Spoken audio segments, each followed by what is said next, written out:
Okay అండి. ప్రార్థనతోటి మొదలు పెడదామండి మంగళాచరణం. ఓం అజ్ఞానం తిమిరాంధస్య జ్ఞానాంజనశలాకయ చక్షురున్మిలితం తస్మై శ్రీ గురవే నమః. నమామి విష్ణుపాదాయ కృష్ణప్రేష్ఠాయ భూతలే శ్రీమతే భక్తివేదాంత స్వామిని ఇతి నామిని. నమస్తే సారస్వతి దేవే గౌరవాణి ప్రచారిణే నిర్విశేష శూన్యవాదే పాశ్చాత్య దేశతారిణే. जय श्री कृष्ण चैतन्य प्रभु नित्यानंद श्री अद्वैत गदाधर श्रीवासादि गौर भक्त वृंद. हरे कृष्णा कृष्णा कृष्णा हरे हरे, हरे राम राम राम हरे हरे. జై శ్రీకృష్ణ. నిన్న 16వ శ్లోకం వరకు చెప్పుకున్నామండి. అందులో అనిత్యమైనటువంటి అసత్ అంటే అనిత్యమైనది అంటే శరీరము, దానికి ఉనికే ఉండదు. సత్యము అన్నటువంటి ఆత్మతత్వం అన్నమాట, దానికి లేమి అంటూ ఉండదు. కాబట్టి ఈ రెండింటి యొక్క వాస్తవ స్వరూపాలని ఒక్క తత్వజ్ఞాని మాత్రమే తెలుసుకోగలుగుతాడు, మిగతా వాళ్ళు తెలుసుకోలేరు. ఆ వివేచన అనేది చెప్పారు. అంటే నిన్న చెప్పిన దాన్ని బట్టి సత్ అంటే శాశ్వతమైన దానికి లేమే ఉండదు అని చెప్పారు కదా. ఇప్పుడు ఆ లేమి లేనటువంటి ఆ పరమాత్మ తత్వము, శాశ్వతమైనటువంటి ఆ పరమాత్మ తత్వం యొక్క ఆ తత్వ స్వరూపం ఏంటన్నది ఈ శ్లోకంలో చెప్తున్నారు. 17వ శ్లోకంలో ఏమన్నది తెలుసుకుందాము. అవినాశితు తద్విద్ధి ఏన సర్వమిదం తతం వినాశమవ్యయస్యాస్య న కచ్చిత్ కర్తుమర్హతి. తాత్పర్యము: నాశరహితమైన ఈ సత్యము అనగా పరమాత్మ తత్వము జగత్తునందు అంతటను వ్యాపించి ఉన్నదని ఎరుంగము. శాశ్వతమైన దానిని ఎవ్వరూ నశింపచేయజాలరు అని చెప్తున్నారు. అంటే ఈ శరీరము అనేది జడము అని అనుకున్నాం కదండి. కృష్ణ భగవానుడు చెప్పారు కదా, అసత్యమైనది, అసత్తది, అశాశ్వతమైనది అని చెప్పారు కదా. అందులో ఏమేమి వస్తున్నాయి ఆ జడవర్గముల కింద?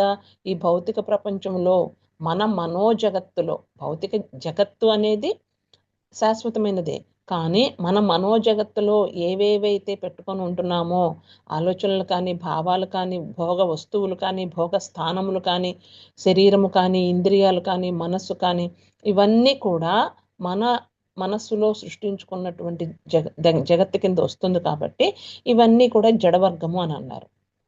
ఈ జడవర్గము మొత్తము కూడా చైతన్యంగా కనిపించడానికి కారణం ఏంటి? సత్యమైనటువంటి, ఇప్పుడు సత్ అని అన్నారు కదా, శాశ్వతమైనది అని. ఆ శాశ్వతమైన చైతన్య స్వరూపమైనటువంటి ఆ పరమాత్మ తత్వముతో నిండి ఉండడం వల్ల ఈ జడవర్గము ఏవేవైతే ఉన్నాయో ఆ సంపూర్ణ జడవర్గము మొత్తము కూడా అలాగ చైతన్యవంతంగా ప్రవర్తిస్తున్నాయి. అంటే పరమాత్మ తత్వము, సత్ అనేది, ఆ చైతన్యం అనేది శాశ్వతముగా ఉంటుంది కదా, నిత్యమైనది, సత్యమైనది అని చెప్పుకున్నాం కదా.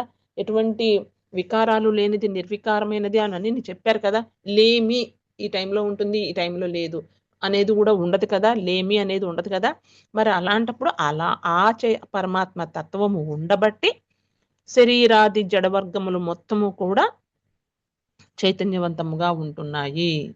ఎలా తీసుకోవాలి? మనం ఆకాశం ఉంటుంది, ఆకాశము మీద మేఘాలు వస్తూ ఉంటాయి. మనం ఏంటంటే మేఘాలను చూడము, ఆకాశాన్ని చూడము. మేఘాలకు ఆశ్రయం ఇచ్చేది ఏంటి? ఆధారంగా నిలబడేది ఏంటి? ఆకాశం. మేఘాలకు ఆధారమైన ఆకాశాన్ని చూడకుండా ఈ మేఘం ఎలా వచ్చింది, ఈ మేఘం నల్లటి మేఘాలు వచ్చినాయి, వర్షం కురవబోతోంది, లేదా పక్షుల పైకి ఆకాశంలో ఉన్నవి మేఘాల లోపలికి వెళుతున్నాయి, బయటకు వస్తుంది, ఫ్లైట్లు చూసిన, ఇలాంటివన్నీ మనం మేఘాలనే ఆరోపించుకుంటాం, కానీ ఆకాశాన్ని గమనించుకోము. అలాగా ఈ జడవర్గంలో ఏ వస్తువు కూడా అయినా కూడా ఆ ఆకాశం మేఘానికి ఆధారంగా ఉన్నట్లు ఈ జడవర్గమునకు ఆత్మయే ఆధారంగా నిలబడి ఉన్నది. కాబట్టి ఈ ఒకే విధముగా, ఎప్పుడూ కూడా ఒకే విధముగా శాశ్వతముగా ఉండేటువంటి ఆత్మయే సత్. ఇప్పుడు ఈ జడవర్గములో ముఖ్యంగా మనం తెలుసుకోవాల్సింది మన శరీరము. దీని గురించే కదా మనం ఇప్పుడు జరుగుతున్నదంతా కూడా. అర్జునుడు ఈ శరీరమే తాను అని అనుకున్నాడు కాబట్టి అక్కడి నుంచే చెప్తున్నాడు కాబట్టి కృష్ణ భగవానుడు మనకు కూడా ఆ క్లారిటీనే రావాలి. ఈ శరీరం అంతా వ్యాపించి ఆత్మ చైతన్యము ఉండబట్టి పరమాత్మ తత్వము ఏదైతే సత్ అని చెప్తున్నారో అది ఉనికిగా మన శరీరాన్ని మొత్తము కూడా వ్యాపించి ఉంటుంది అని కృష్ణ భగవానుడు చెప్పాడు. అదే ఆ చెప్పడం ద్వారా శరీరానికి జీవాత్మకి ఉన్న సంబంధం ఏంటి అనేది మనకు ఒక ఇన్ఫర్మేషన్, ఒక క్లారిటీ అనేది ఇచ్చారు. ఈ జడమైన శరీరము దీంట్లో జీవాత్మ ఉండబట్టే మనం చైతన్యవంతులుగా ఉంటున్నాము అని. మరి ఇక్కడ పరమాత్మ చెప్తున్నది ఏమనుకున్నాము? ఆత్మ సచైతన్యం అనేది సచేతనంగా ఉంటుంది, ఎప్పుడు కూడా చైతన్యాన్ని కలిగి ఉంటుంది. శరీరం జడ పదార్థంతో తయారు చేయబడింది, చైతన్య రహితమైనది. కానీ ఆత్మ శరీరంలో ఉంటూ తన చైతన్య గుణాన్ని శరీరానికి కూడా ఇస్తుంది. ఈ విధంగా శరీరం మొత్తం కూడా ఆత్మ నిండి నిబిడీకృతమై తన చైతన్యాన్ని శరీరం మొత్తము కూడా వ్యాపింపచేస్తుంది. ఇది కృష్ణ భగవానుడు మనకి అందిద్దామనుకున్న విషయం, సందేశము.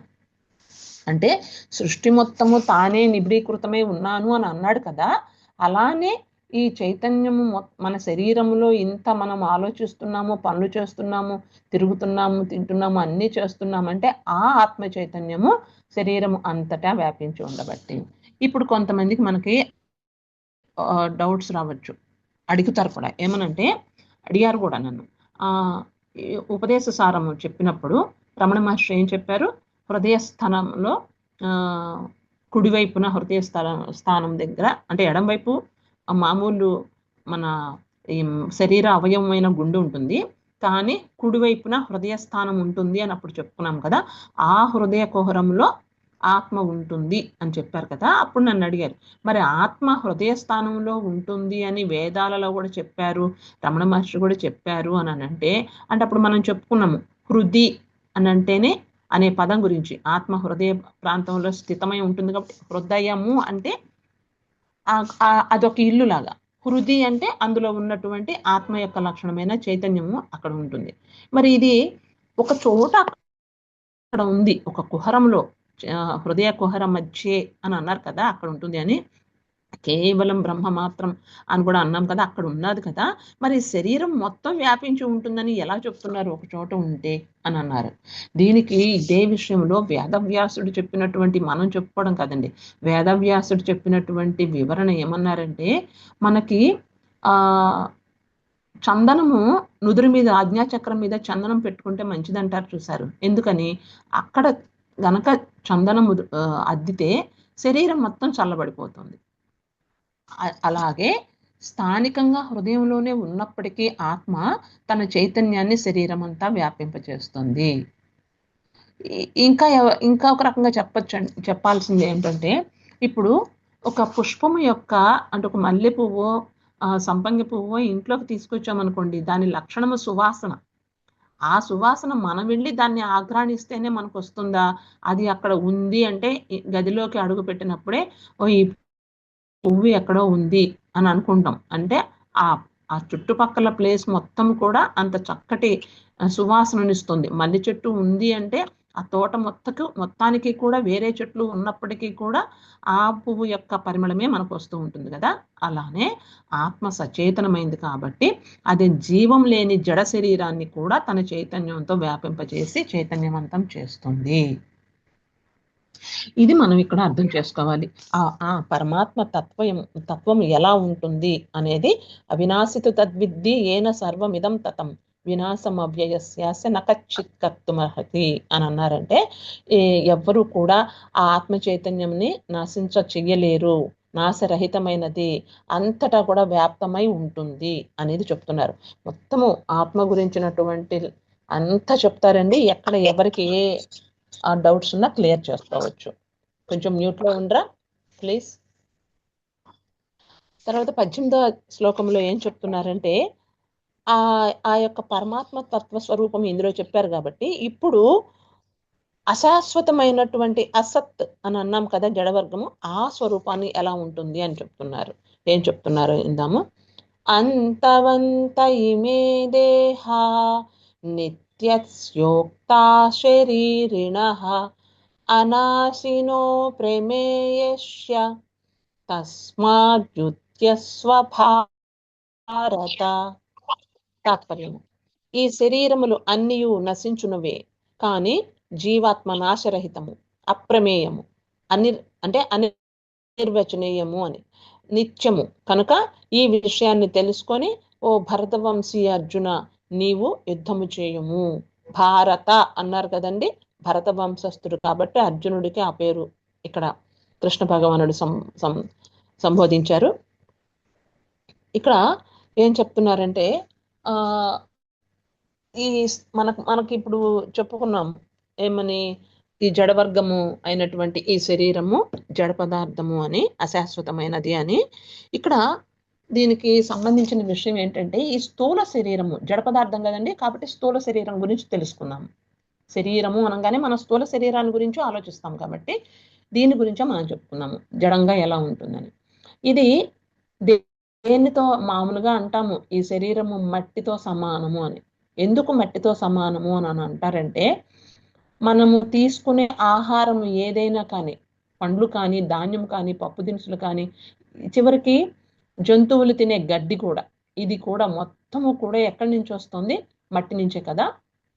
ఆ గడ్డి తిని ఆవులు పాలు ఇస్తాయన్నమాట. ఎవరైనా మనుషులు కూడా ఈ ఆహార పదార్థాలని భుజిస్తేనే మన శరీరాలు ఇంత చిన్నగా పుట్టినప్పుడు ఉన్నవి ఇంత పెద్ద శరీరంగా మారిపోతాయి. ఆహార పదార్థాలే మనలో మాంసము, రక్తము, అన్ని విధాలుగా ఎముకలు, మజ్జ అన్నిటిగా కలిపి మారుతుంది. కాబట్టి ఈ శరీరము మట్టితో తయారైంది. ఈ మాట అనడంలో ఎటువంటి అతిశయోక్తి లేదు కదండి. మరి మరణ సమయంలో ఆత్మ వెళ్ళిపోతుంది, శరీరము పడిపోతుంది. అప్పుడు ఏమవుతుంది? ఈ శరీరము మరలా 3 రకాలుగా నశించిపోతుంది. క్రిమి, విద్ అంటే భస్మం అనమాట. ఇది ఎలాగంటే నీరు అంటే, ఇది ఎలాగంటే చెప్తానండి. క్రిమి అంటే ఇప్పుడు కొంతమంది పూడ్చుతారు కదా చనిపోయిన తర్వాత, అప్పుడు ఏమవుతుంది? ఆ శరీరాన్ని క్రిమి కీటకాలు దాన్ని తినేసి తిరిగి మరలా మట్టిగా మార్చేస్తుంది ఆ శరీరాన్ని మొత్తం. అదే మనం కాల్చేశారనుకోండి, భస్మంగా మారిపోతుంది. రెండో రకం అంటే ఈ స్థూల శరీరము తిరిగి భూమిగా మారిపోతుంది, లేదా భస్మంగా మారి తిరిగి మట్టిలోనే కలిసిపోతుంది, లేదా నీటిలో పడేసామనుకోండి, గంగా నదిలో అట్లా పడేస్తారు కదా, అలా అయిపోతే కనుక ఆ దేహాలని, అందులో ఉన్నటువంటి ప్రాణులు ఉంటాయి కదా, ఆ జలములో ఉన్న ప్రాణులు, ఆ ప్రాణులు దాన్ని ఆహారంగా తీసుకొని మరలా వ్యర్థంగా అక్కడే విసర్జిస్తాయి. చివరికి అది సముద్ర గర్భంలోని, అంటే నదులన్నీ మళ్ళీ సముద్రంలోకి చేరతాయి కాబట్టి అక్కడ మట్టిలోనే కలిసిపోతుంది. ఈ పద్ధతి ప్రకారంగా జగత్తులో మట్టి అనేది, భూమి మట్టి అనేది ఒక అద్భుతమైన ఒక సైకిల్ని తయారు చేసినట్లే. అంటే మనం తినే ఆహార పదార్థాలుగా ఆ భూమి మనకిస్తుంది, దాని ద్వారా మన శరీరాలు తయారవుతాయి, తిరిగి మరలా ఈ శరీరాలు మట్టిలోకి చేరిపోతాయి.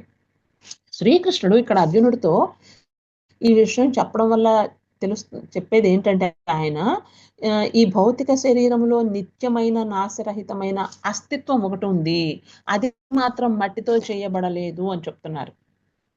అది మాత్రం మట్టితో చేయబడలేదు, అదే దివ్యమైన జీవాత్మ, అదే నిజమైన నేను. కాబట్టి నువ్వు ఏం తెలుసుకోవాలి? ఈ శరీరాలన్నీ నశించేవే. దీనికి ఈ నశించిపోయే శరీరము నశించకుండా చెయ్యాలి అంటే అది అవ్వని పని, అది అనివార్యము. ఆత్మ ఏమో నిత్యమైనది, దాన్ని నశింపు చేద్దామనన్నా కూడా అది నశింపబడదు. దీన్ని నశింప చెయ్యకుండా ఉండలేము, దానిని నశించేటట్లు చేయలేము. శరీరము ఆత్మ యొక్క లక్షణాలు చెప్పి, కాబట్టి నువ్వు ఇప్పుడు ఈ శరీరము నువ్వు సంహరించకపోయినా ఎప్పటికైనా సరే ఆ శరీరము మట్టిలో కలవాల్సిందే. అవి మట్టిలో కలపడం వల్ల నీవేదో చేసామని అనుకోవడం కాదు, మట్టి నుంచి పుట్టిన ఆ శరీరమే తిరిగి మట్టిలో చేరుతుంది, అదొక సైకిల్.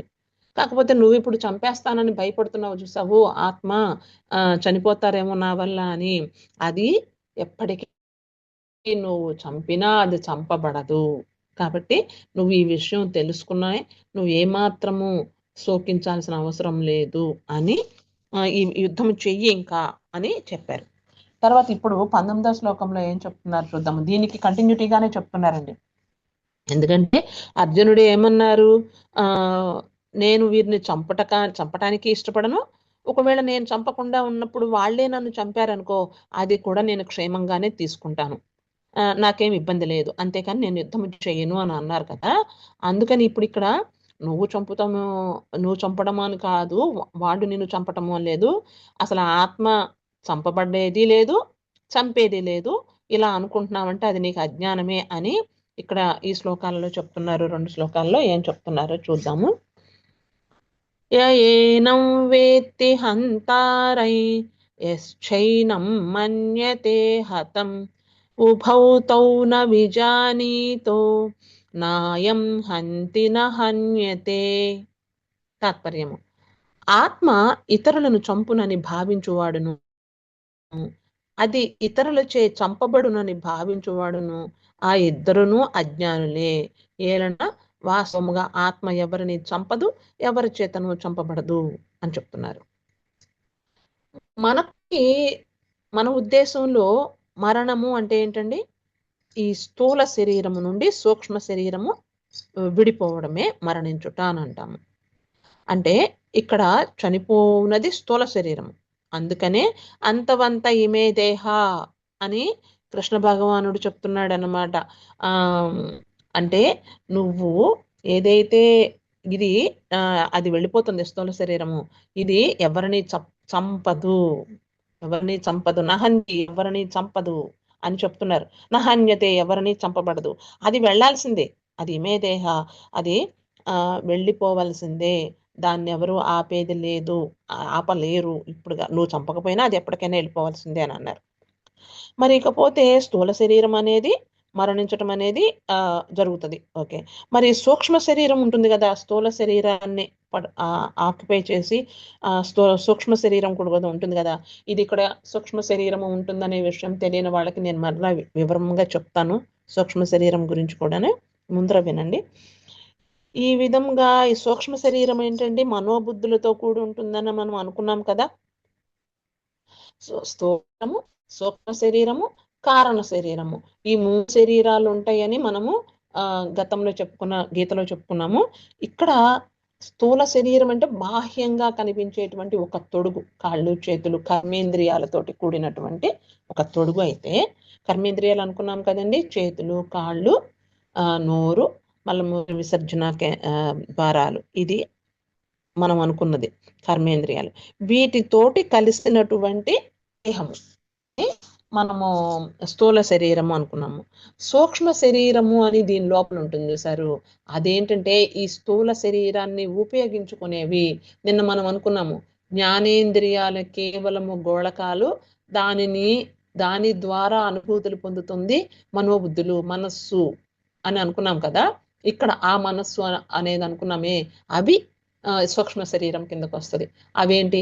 జ్ఞానేంద్రియాలు, పంచప్రాణాలు, మనకి పంచవాయువులు తెలుసు కదా, మనకి ప్రాణశక్తి ఉంది లోపల.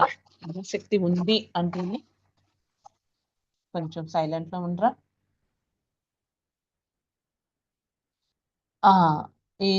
ఈ ప్రాణశక్తి అనేది ఉంది, అందుకని ఆ పంచప్రాణాలు, ఆ పంచ జ్ఞానేంద్రియాలు, నిన్న మనం చెప్పుకున్నట్లు మనస్సు, బుద్ధి, చిత్తము, అహంకారము, ఇవన్నీ కలిపి అంతఃకరణము అన్న సూక్ష్మ శరీరము అన్న ఒక కంటికి కనపడవు, కానీ వాటి వల్లనే పనులన్నీ స్థూల శరీరము తిరగలుగుతుంది. ఆ మనస్సు, బుద్ధి అనేది కదలకుండా పడి ఉందో నిద్రపోయేటప్పుడు అవి పనిచేయవు కదండి. ఈ స్థూల శరీరం కదిలించాలన్నా కదిలించలేవు, మనము కదిలించినా కూడా అది కదిలించినట్లే అలాగ పడి ఉంటుంది, కానీ దానంతా అది కదలదు. ఇది సూక్ష్మ శరీరము, దీన్ని ఆవరించుకొని ఉన్నదన్నమాట. ఈ సూక్ష్మ శరీరం గురించి ఇక్కడ కృష్ణ భగవానుడు చెప్తున్న దాన్ని మనం తీసుకోవాలి. ఎప్పుడైతే మరణం సంభవించినప్పుడు స్థూల శరీరము అనేది పడిపోతుంది. అంటే చూడండి, ఇప్పుడు మనకి ఈ చేయి తెగిపోయినట్టు లేదా విరిగిపోయినట్టు నిద్రలో కలగన్నాం అనుకోండి, నిద్రలో కలగన్నంత సేపు ఆ నొప్పి అనుభూతి మనకి ఉంటుంది, బాధపడుతూనే ఉంటాము. అదేంటి, నిజంగా విరిగిందా? విరగల. కానీ ఆ సంఘటన జరిగింది ఒక భ్రాంతి కదా మన కలలో. కానీ దానివల్ల కలిగిన నొప్పి అనుభవం మాత్రం మనం నిద్ర లేచి ఆ భ్రాంతిని పోగొట్టుకునే వరకు బాధిస్తూనే ఉంటుంది కదా. అక్కడ చూడండి, ఎందుకంటే స్థూల శరీరము పడిపోయి ఉంది, దానికి ఏ బాధ లేదు, అది విరగలేదు, ఏమీ లేదు. కానీ సూక్ష్మ శరీరంలో ఉన్నటువంటి మనస్సు, బుద్ధి, ఇవి తిరుగుతూ ఉండడం వల్ల ఆ స్వప్నంలో తాను అనుభవించిన బాధని ఆ మనసు అక్కడ అనుభవిస్తూనే ఉంది, నిజం అనుకుంటూ భ్రాంతిగా. నిద్ర మెలకు వచ్చి మన శరీరాన్ని మనం చూసుకొని చెయ్యి బాగానే ఉంది అనుకున్నప్పుడు ఇదంతా భ్రాంతి. కాబట్టి మనకి కలలోనే అట్లా అనుకున్నాము, అది కళ, ఇది మెలకువ, ఇది నిజము, అది అబద్ధము, కళ అని మనం అనుకుంటున్నాం, ఒక భ్రాంతి అని. ఇదే విధంగా మనం కూడా ఈ శరీరమే నేను, ఈ శరీరమే నేను అని అనుకుంటున్నాం కాబట్టి మనం కూడా మరణానికి పడుతున్నాం. మరణించేస్తే ఈ శరీరము పోతోంది, ఈ శరీరము పోతోంది, నేను పోతాను అని అనుకుంటున్నాం.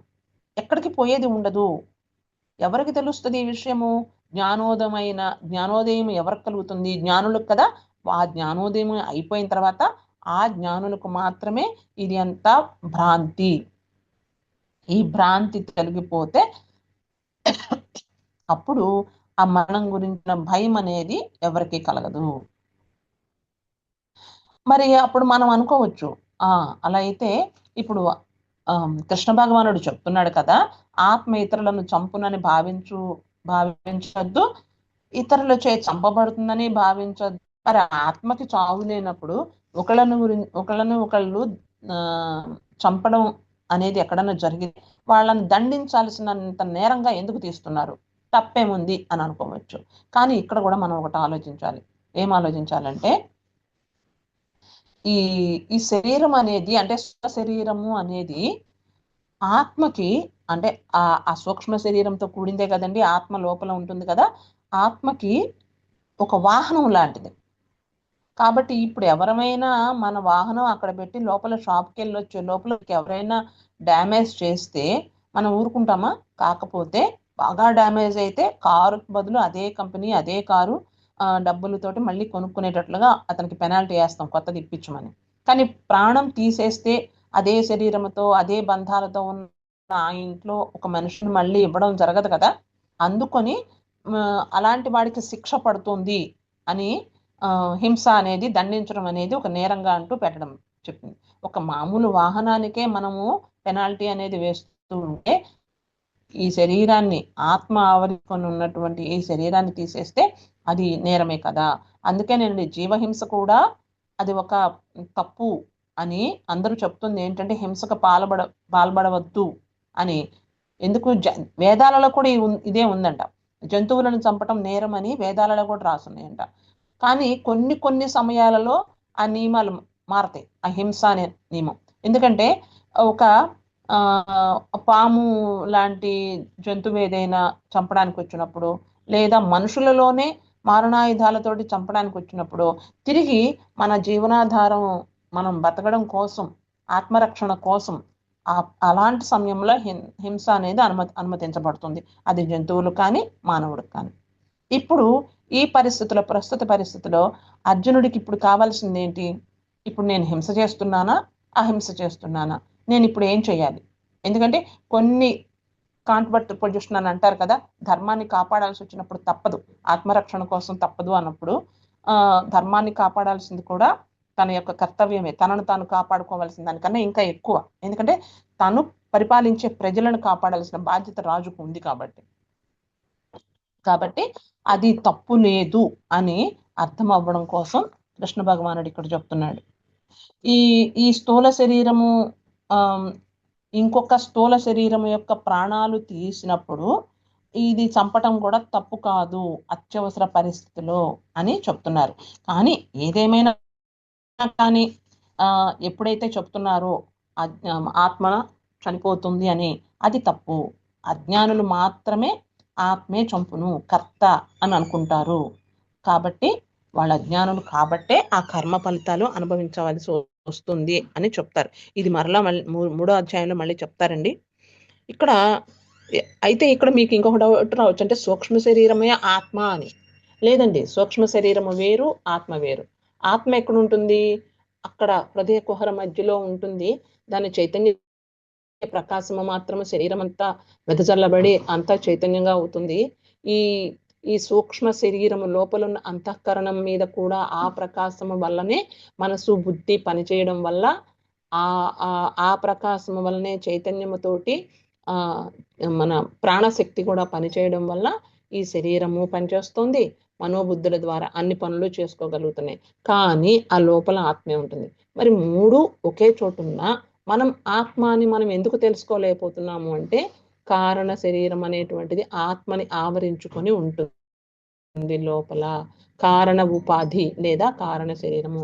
ఆది శంకరాచార్యుల వారు ఉపాధులు అని చెప్తారు, శరీరాలు అని పలకరు. అంటే ఏంటి? ఏది మాయ.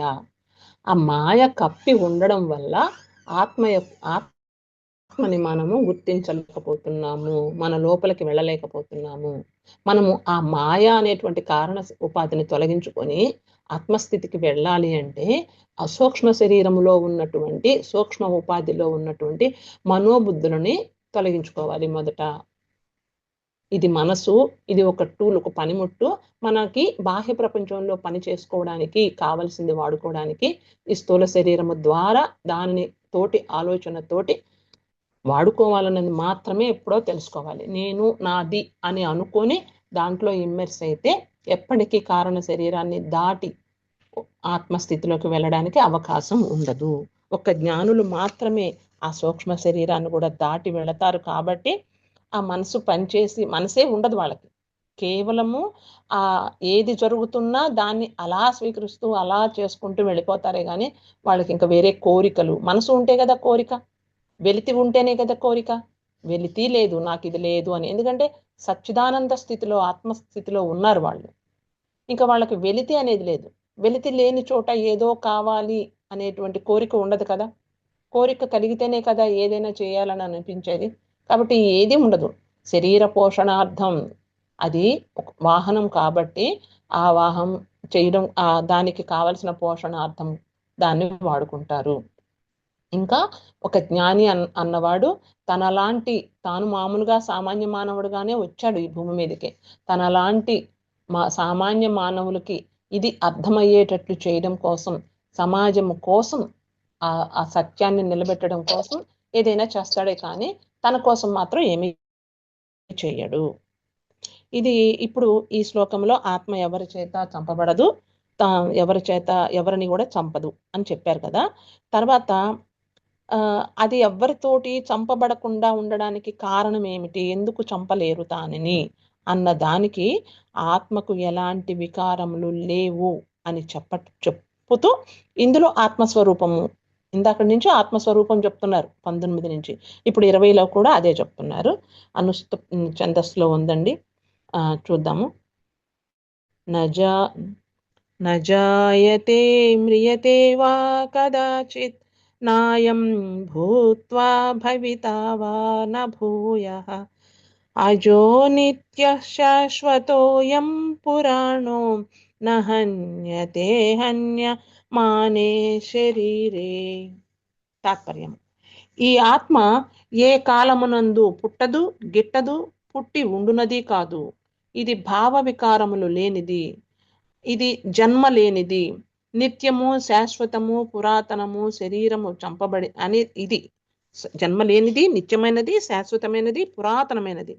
శరీరము చంపబడినను ఇది చావదు అని చెప్తున్నారు.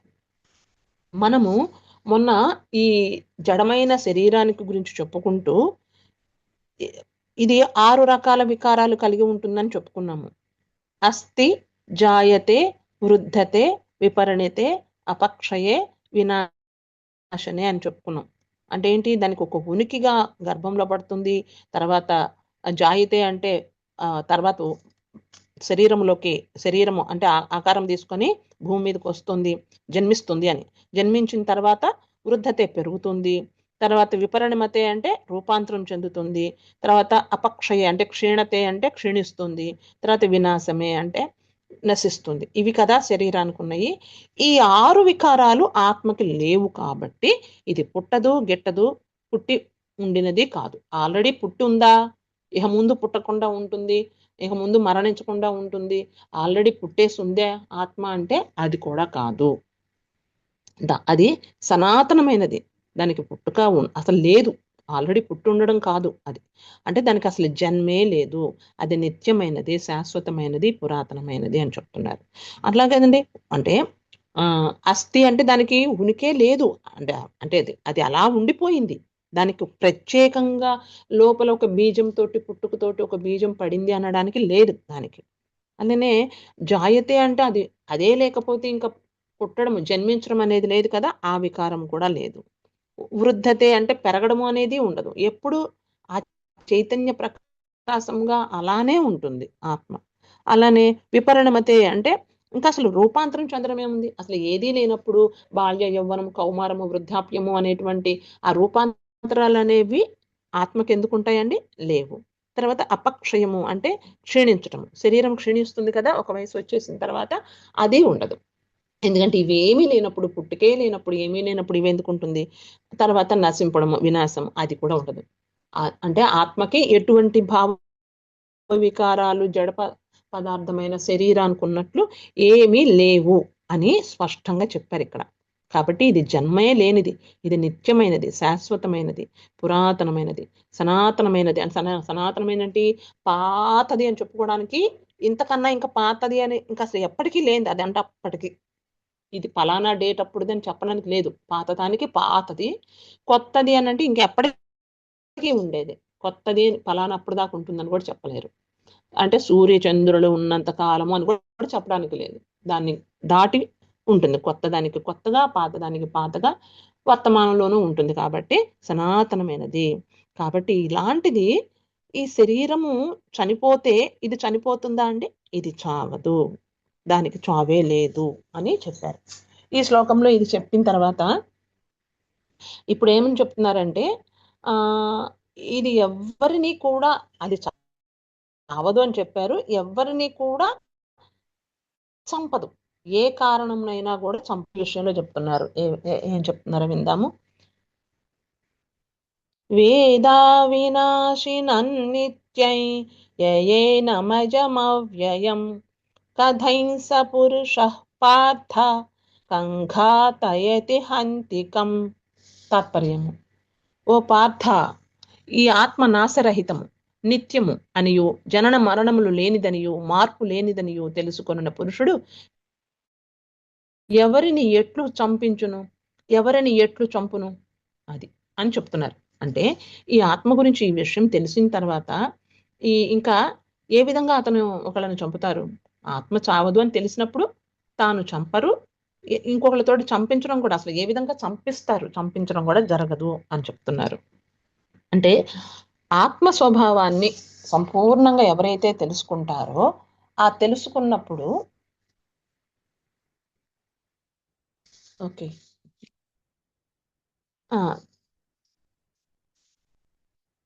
ఆత్మస్వభావాన్ని ఎవరైతే తెలుసుకుంటారో ఆ తెలుసుకున్నటువంటి పురుషుడు అది పుట్టుక వినాశనములు లేదు, శాశ్వతమైనది, దాని తత్వము ఇది అనేది అనుభవపూర్వకంగా తెలుసుకుంటాడు. కాబట్టి ఇంకెవరిని చంపడు, చంపింపడు అని తాను చనిపోతాడని కూడా భయపడడు. అంటే ఈ మనస్సు, బుద్ధి, ఇంద్రియాలు వీటితో కలిసిన స్థూల శరీరము ఆ స్థూల శరీరము ద్వారా ఇంకొక స్థూల శరీరం నశిస్తుంది అని మాత్రమే తెలుసుకుంటాడు. కానీ ఆత్మకు శరీరముని తో ఎలాంటి సంబంధము లేదు అని గ్రహించుకొని ఉంటాడు. కాబట్టి ఇంకొకరిని చంపటం కానీ చంపించడం కానీ జరగదు. అక్కడ అతను ఏమనుకుంటాడు? ఆ జ్ఞాని, ఇది తెలుసుకున్నటువంటి జ్ఞాని, సర్వత్రా ఉన్నది ఒకే ఆత్మతత్వము, అది చావదు, చంపబడదు, వేరొక చంపదు, చంపించదు. చనిపోవటం, చంపటం, చంపించటం ఇలాంటివన్నీ వాస్తవంగా ఆత్మ వలన జరిగే పనులు కావు. అజ్ఞానం వల్ల ఆత్మయందు ఆ విధంగా ఆరోపితం అవుతున్నాయి. కాబట్టి నువ్వు నువ్వు ఎవరినో చంపుతున్నానని నువ్వు బాధపడాల్సిన, శోకింపాల్సిన అవసరమే లేదు అని చెప్తున్నారు. అంటే ఆధ్యాత్మికంగా ఎదిగినటువంటి జీవాత్మ ఎప్పుడు ఈ జ్ఞాని అయినవాడు ఆధ్యాత్మికంగా ఎదిగిపోయినట్లే కదా. తాను మామూలుగా జీవాత్మగా అదే జన్మ తీసుకున్నాడు, తర్వాత తను దివ్యగా మారిపోయాడు, ఇది విషయం అని తెలుసుకున్నాడు ఆత్మ గురించి. అప్పుడు దివ్యమైన ఆత్మగా భగవంతుని పరమాత్మ స్థాయికి వెళ్ళిపోయాడు. అలా ఎదిగినటువంటి జీవ ఏమనుకుంటాడు, మనతోటి చేయబడే కర్మలను చేసేది మనమే అనేటువంటి అహంకారం ఉంది చూసారా, ఆ అహంకారాన్ని వదిలేసుకుంటాడు. అహంకారం అణిగిపోతుంది. ఆ ఉండేదే మనసు వల్ల కదా, ఆ మనసే లేని స్థితిలో ఉందో ఆ జ్ఞానికి ఇంకా అదేముంటుంది. కాబట్టి మనలో ఉన్న జీవాత్మ నిజానికి ఏమీ చెయ్యదు అని మనం ఇక్కడ గమనించుకోవచ్చండి. తనను తాను ఈ విషయం తెలుసుకున్నవాడు తనను తాను అకర్తగా భావిస్తాడు. తను కర్త అని అనుకోడు, ఏ పని చేస్తున్నా తను కర్త అని అనుకోడు. దీని తర్వాత శ్లోకంలో ఏం చెప్తున్నారంటే, నువ్వు అలాంటి పరిస్థితుల్లో శోకిస్తున్నావే, ఇది సరి అయినది కాదు అని చెప్పడానికి మరలా ఏం చెప్తున్నారు చూద్దాం. ఇది కూడా అనుతుష్ట ఛందస్సులో ఉందండి. వాసాంసి జీర్ణాని యథా విహాయ నవాని గృహ్ణాతి నరోపరాణి తథా శరీరాణి విహాయ జీర్ణాన్యాని సంయాతి నవాని దేహి. తాత్పర్యం, మారిన జీర్ణ వస్త్రములను త్యజించి నూతన వస్త్రములను ధరించినట్లు జీవాత్మ ప్రాత శరీరమును వీడి నూతన శరీరములను పొందును అని చెప్తున్నాడు. ఇక్కడ మనము చూడండి, ఇక్కడ ఈ మాట వినగానే మనకు కొంచెం మనం అన్ని మన దానికి అన్వయించుకోవాలన్నమాట. ఏది విన్నా కూడా ఇది నిజమేనా అని, అప్పుడు డౌట్స్ వస్తాయి. ఎవరైనా పాత వస్త్రములను విడిచేసి నూతన వస్త్రములు ధరించడం అంటే ఎవరైనా ఆనందంగా ఉంటాం కదండి, సామాన్య మానవుడు. కానీ ఇక్కడ ఏమని చెప్తున్నారు, దానితో సమానము కాబట్టి నువ్వు సంతోషించు, నీ శరీరము పోతుంది, వెళ్ళ శరీరాలు పోతున్నాయి అని బాధపడద్దు అనే కదా కృష్ణ భగవానుడు ఇక్కడ చెప్తున్నాడు. మరి ఇక్కడ మామూలుగా అయితే వస్త్రములు విడిచిపోవడం అనే దాని గురించి సంతోషపడాలి కదా, కానీ మానవుడు ఏడుస్తూ ఉంటాడు. ఎందుకని? మరణం సంభవించి శరీరం వెళ్ళిపోతుంది అని అంటే ఏమంటారంటే, నిజమే, వాస్తవమే. మామూలుగా మనము పాత శరీరం పోయే శరీరం, కొత్త శరీరం వస్తుంటే బట్టలు ఊహించుకో, వస్త్రాలు, పాత వస్త్రాలను వదిలేసి కొత్త వస్త్రాలను తీసుకున్నట్టు ఉండాలి, సంతోషంగానే ఉండాలి. అదే మనకి అర్థం అవ్వాలి. కానీ చిన్నపిల్లలు ఒక్కొక్కళ్ళు వాళ్ళమ్మ మార్చిపోయిన బట్టలు స్నానం చేస్తాను, బట్టలు మార్చుకోరు, ఈ చొక్కా బాగాలేదురా ఇది చేసుకోరా అంటే వినడు. నాకు ఇదే కావాలి, నాకు ఇదే కావాలని ఆ పాతదే పట్టుకొని వేలాడుతూ ఉంటాడు, నాకు అది వద్దు అని. అది వాడికి అర్థం కానీ, ఇప్పుడు మనం వేరే చోటుకి వెళ్తున్నాము, మనం మంచి బట్టలు వేసుకోవాలన్న జ్ఞానం లేని ఫస్ట్ చిన్నపిల్లవాడు.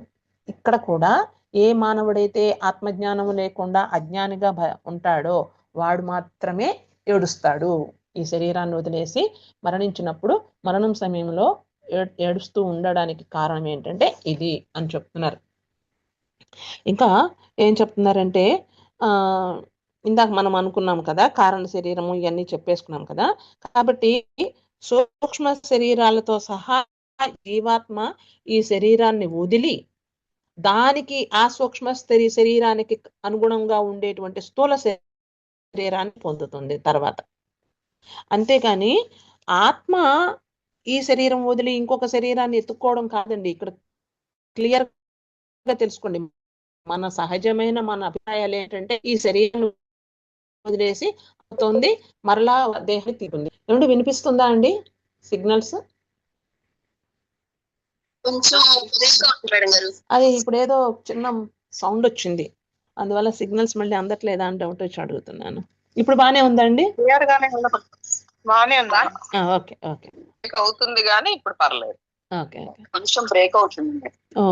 ఏదో సిగ్నల్స్ తేడా వచ్చిందండి, ఇంతకు ముందు లేదు. సో కాబట్టి మనం అదే అనుకుంటాం, ఈ శరీరాన్ని వదిలేసి ఆత్మ ఇంకొక శరీరాన్ని తీసుకుంటుంది అని. ఆత్మ తీసుకోదండి.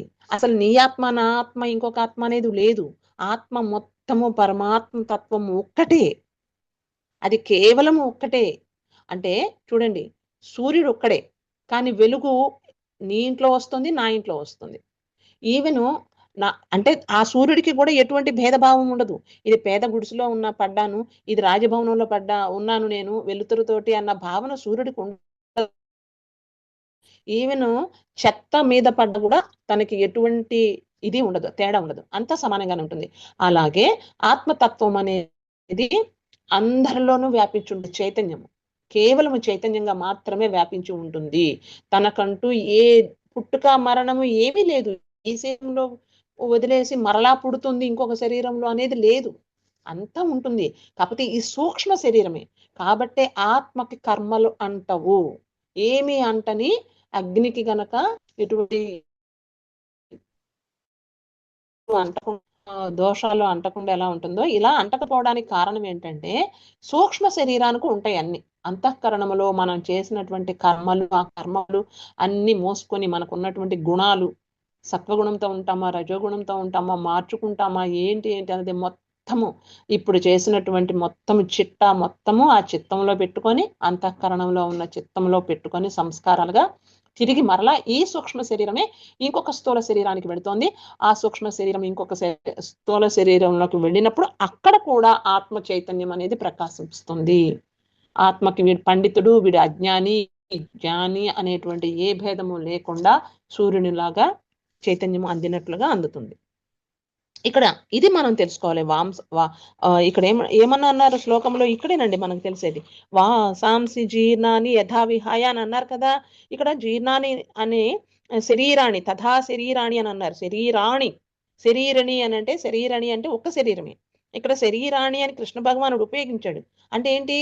ప్లూరల్ చెప్పారు, బహువచనం ఉపయోగించారు. అంటే దాని అర్థం ఏంటి? సూక్ష్మ శరీరాన్ని కూడా కలిపి అవి నశించిపోవేవి, వాటికి నిత్యమైనవి శాశ్వతమైనవి కావు అని శరీరాణి అని ఇక్కడ ఉపయోగించడానికి కారణం అవి వెళ్ళిపోతాయి, ఆత్మకు మాత్రం ఏమీ లేదు అని. ఆ క్లారిటీ ఇక్కడ మనం తీసుకోవాలి. ఆత్మ నిశ్చలమైనది.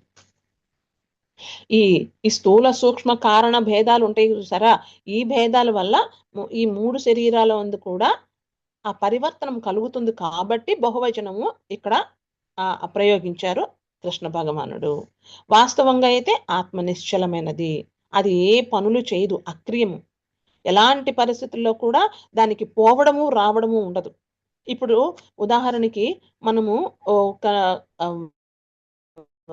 బయట చెరువు దగ్గరికి వెళ్ళి మంచినీళ్ళు ఒక కుండలో పట్టుకొని ఇంటికి తీసుకొచ్చుకున్నాం అనుకోండి. మనము ఇంటికి తీసుకొచ్చిన దాకా మధ్యలో దారిలో ఉన్నాము, పూల బాటలో వస్తాము, ముళ్ళ బాటలో వస్తాము, ఎలాగైనా ఇంటికి వస్తాము. అన్ని నడుచుకుంటా వచ్చినా కూడా దానితో పాటు పైన ఆకాశము దాని యొక్క ప్రతిబింబము వస్తూనే ఉంటుంది కదా. వచ్చినంత మాత్రాన ఆ కుండలోని నీటికి పైన ఆకాశం కనిపిస్తుంది కదా అని ఆకాశానికి ఏదన్నా సంబంధం ఉంటుందా? ఏది ఉండదు. ఆకాశము కూడా కుండతో పాటు నీటితో పాటు అది కూడా నడిచినట్లేనా? అది నడిచినట్లు అవ్వదు కదా.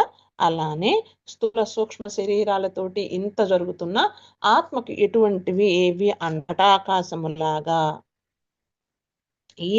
ఈ సూక్ష్మ శరీరానికి గమనము ఆగమనము ఈ రెండు ఉండడం వల్ల, ఆ సంబంధం ఉండడం వల్ల, ఆ సూక్ష్మ శరీర సంబంధము వల్ల ఆత్మ ఎందుకు కూడా రావడము, పోవడము, పుట్టడము, మరణించడము అనేవి ఉన్నట్లుగా మనకి తెలుస్తాయి. మనకు మరణించిన తర్వాత కూడా ఆత్మకు పిండ ప్రదానం చేస్తారు, అది ఇదని అంటారండి. అక్కడ చేసేది కాదండి, సూక్ష్మ శరీరం అన్ని జ్ఞాపకాలతోటి, అన్ని బంధాలతోటి ఇక్కడే వెళ్లకుండా పట్టుకొని లాగినట్లు ఉండేది ఇది. ఆత్మ పట్టుకోవడం ఉండదు, మనము బాధపడుతుంటే దానికి బాధ ఉండదు, అసలు ఏది లేనిది. ఒక స్ఫటికం లాంటిది కదా, ఏది లేనిది. దానికి మనం ఎందుకు పెడతాము? దానికి మనకు తెలియక అనుకుంటాం. మధ్యలో పాత్ర పోషిస్తుంది మొత్తం సూక్ష్మ శరీరం, దానికి అన్నమాట. మనము ఏవైనా కానీ అవి మనసులో పెట్టుకున్నటువంటి ఆ బంధాలకి వాటికి పట్టుకొని వెళ్ళలేక బాధపడుతూ, అందుకనే అంటారు ఆ సూక్ష్మ శరీరము బయటికి రాగానే, స్థూల శరీరాన్ని వదిలి బయటికి రాగానే ఏదో ఒక రకంగా మరలా స్థూల శరీరంలోకి దూరాలి. ఎందుకంటే ఆ సూక్ష్మ శరీరము తను ఏది చెయ్యాలన్నా ఈ శరీరాన్ని పట్టుకునే చేసింది కాబట్టి ఆ శరీరాన్ని పట్టుకోవాలని ప్రయత్నం చేస్తుంది. ఏ ద్వారం నుంచి పోవాలా అని లోపలికి వెళ్ళడానికి ట్రై చేస్తూ ఉంటుంది. అందుకనే ముక్కులో అడ్డం పెట్టేయడము, బొట్టన వేళ్ళు కట్టేయడము, మనం కాలికి బొట్టన వేళ్ళు కట్టేయడం, ఇవి చేయడం వల్ల ఏమవుతుందంటే ఆ ద్వారాలు, అది వెళ్ళే ద్వారాలకన్నిటికీ బంధనాలంట. మనకు తెలియదు, సైన్స్ మనకు తెలియదు. చేతికి గాజులు వేసుకొని వేళ్ళకి మెట్టులు పెట్టుకుంటే గర్భాశయానికి మంచిదని చెప్తాను చూడండి. చెవి పోగులకి అయితే ఒకటే అని, ఆజ్ఞాచక్రం దగ్గర బొట్టు పెడితే దానికి ప్రొటెక్షన్ కోసమని, ఇవన్నీ మన హిందూ మతంలో అన్ని ఉంటాయి కదండి, హిందూ ధర్మాలు. వాటిల్లో భాగాలు అనమాట అవన్నీ. అందుకని అవి కట్టేయడానికి కారణాలు ఏంటంటే ద్వారం చూసుకొని లోపలికి వెళ్లకుండా ఉండడం కోసం, సూక్ష్మ శరీరము అందుకోసము. ఇది ఇప్పటికి ఓకే, ఇది పక్కకి వెళ్ళిపోతుంది. సో ఈ సూక్ష్మ శరీరము దీనివల్ల అది రావడము పోవడము జరుగుతుంది అని మనకి అనిపిస్తుంది అని ఇక్కడ మనం తెలుసుకుంటాం. ఈ శరీరము ఇప్పుడు ఒక శరీరం వదిలి ఇంకొక శరీరానికి వెళుతోంది, చేరుతోంది. దీని గురించి శోకించటము అనుచితము అని చెప్పేశారు. ఇంకా తర్వాత వచ్చే 3 శ్లోకాలలో ఇది నిత్యత్వం ఉంటుంది కదా, నిరాకత్వంగా ఉంటుంది కదా, నిర్వికారం, ఎటువంటి వికారాలు లేవు కదా, దీనికి సంబంధించిన విషయాలన్నీ రేపటి శ్లోకంలో తెలుసుకుందామండి. ఓకేనండి, ఈరోజు ఇంతటితో ఆపేద్దాము.